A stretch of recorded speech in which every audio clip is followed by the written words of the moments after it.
A professional baseball player who is from the Coastal Bend hung out with some local kids today, not only to help now, but also this weekend.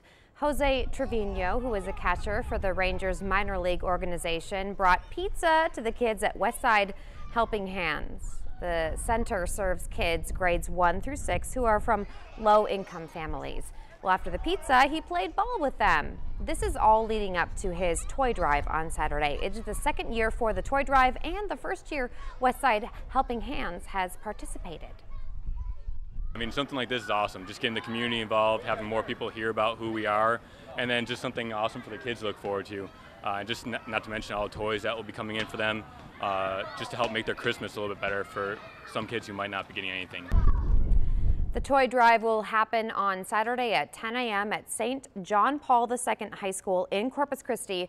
Trevino says just bring some toys and take part in the baseball clinic. All donations will go to Westside Helping Hands. Organizers say they serve about 150 kids on a daily basis.